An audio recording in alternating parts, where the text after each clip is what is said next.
Assalamualaikum anak-anak ustazah semua. Hari ni kita akan sambung kita punya PDPR dengan mata pelajaran sirah. Awak boleh buka buku sirah awak warna kuning ni. Muka surat 13. Muka surat 13.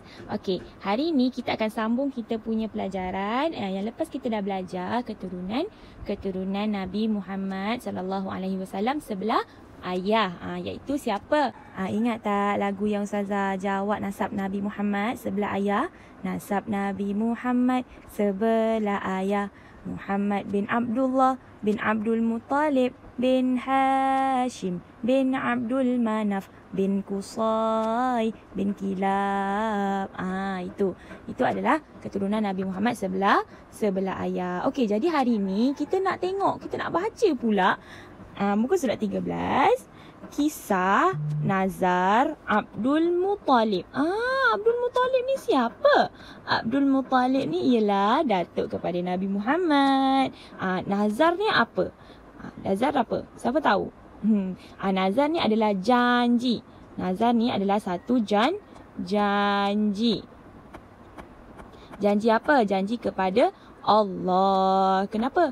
Kalaulah kita dapat sesuatu, nanti kita akan buat sesuatu. Contohnya, kalaulah saya dapat nombor 1 dekat peperiksaan, saya akan puasa 2 hari.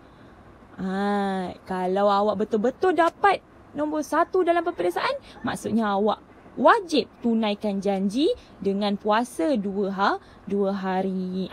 Ini sekarang ni kita nak cerita Nazar Abdul Muttalib. Janji Abdul Muttalib kepada Allah. Okey, jom kita tengok. Jom kita baca. Sebelum Abdullah lahir ke dunia, Abdul Muttalib telah bernazar akan mengorbankan salah seorang anak lelakinya jika dikurniakan 10 orang anak lelaki. Maksudnya dia janji dengan Allah, kalau dia dapat 10 orang anak lelaki, dia akan korbankan salah seorang. Korban tu macam yang kita tahulah. Korban sembelih lembu lah, sembelih kambing lah. Dia akan sembelih salah seorang anak lelakinya. Jadi nazarnya itu, janjinya itu dimakbulkan Allah, dan untuk menyempurnakan nazarnya, beliau membuat undian bagi memilih salah seorang anaknya untuk dikorbankan. Bilalah lahir anak yang ke-10 iaitu Abdul Muttalib. Bilalah lahir anak yang ke-10 iaitu Abdullah. Abdullah ni ayah Nabi ni anak bongsu kan? Ustazah dah cakap hari tu. Anak bongsu lelaki pula 10 orang dah jadi. Dah lengkap 10 orang.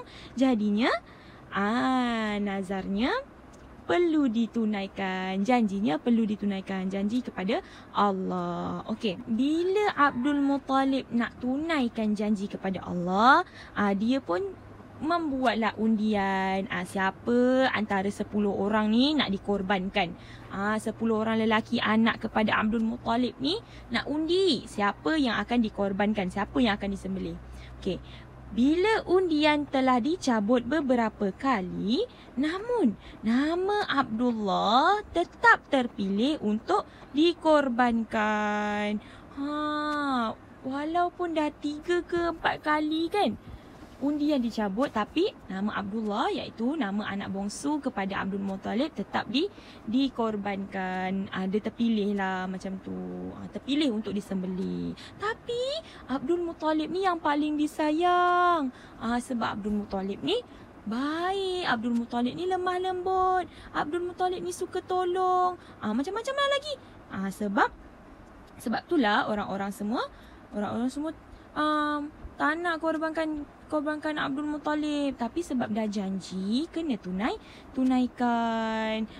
Tengok ni, Abdul Muttalib membawa Abdullah ke Kaabah untuk dikorbankan, walaupun mendapat bantahan penduduk kota Mekah. Semua penduduk kota Mekah semuanya sayang dengan Abdul Muttalib. Tak nak Abdul Muttalib, semuanya sayang dengan Abdullah. Tak nak Abdullah kena sembelih, tak nak Abdullah dikorbankan. Tapi Abdul Muttalib tak boleh buat apa sebab dah janji kan. Lepas tu orang-orang kota Mekah pun menasihatkan Abdul Muttalib. Abdul Muttalib telah dinasihatkan supaya bertemu seorang tukang tilik untuk menyelesaikan masalah nazarnya. Tukang tilik ni macam pengamal masa depan lah, macam tu lah lebih kurang. Jadi akhirnya tukang tilik ni pekerjaan yang tak boleh. Kita tak boleh meramal masa depan haram Okey. Akhirnya Abdullah tidak dikorbankan kerana telah diganti dengan 100 ekor unta. Jadinya Abdullah taklah jadi dikorbankan sebab diganti dengan 100 ekor unta. Okey, jom kita tengok muka surah 14. Kita tengok riwayat hidup Abdullah bin Abdul Muttalib. Abdullah ni siapa? Abdullah ni adalah bapa Nabi lah. Bapa Nabi bin Abdul Muttalib. Okey, tengok yang pertama.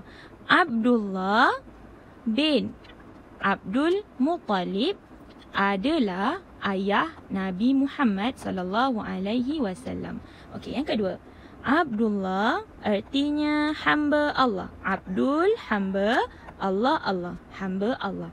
Nombor 3, Datuk Abdullah bernama Hashim.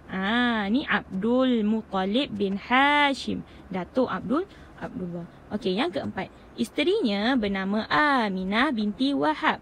Aminah binti Wahab adalah ibu Nabi. Jadinya dia isteri kepada Abdullah bin Abdul Muttalib. Dan nombor 5, Abdullah berkahwin ketika berumur 23 tahun. Nombor 6, Aminah seorang wanita Quraisy, keturunan Quraisy daripada bangsa Bani Zuhrah. Nombor 7, Abdullah mempunyai 10 orang adik-beradik lelaki. Di antaranya Abu Talib.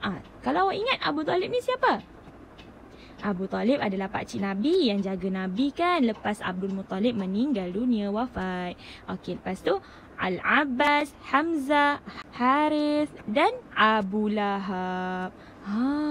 Abu Talib ni adalah pakcik Nabi yang jaga Nabi daripada kecil selepas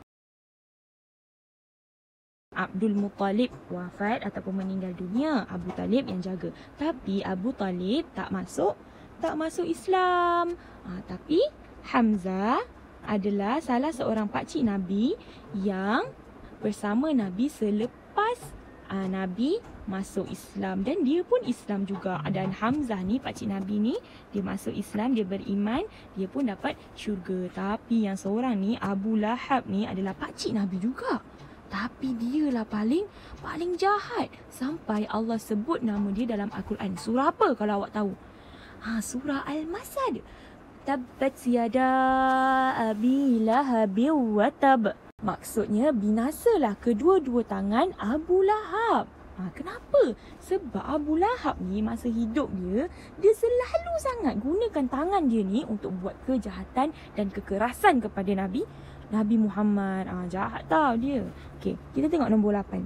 Abdullah merupakan anak yang paling disayangi oleh Abdul Muttalib. Biasalah anak bongsu kan. Kalau awak ada adik bongsu kan, mestilah dimanja-manja, disayang-sayang kan sebab dia akhir. Kan, betul tak? Okey, itu saja untuk hari ini. Nanti kita akan sambung pekerjaan Abdullah minggu depan. Okey. Ustazah harap awak boleh buat buku aktiviti. Assalamualaikum.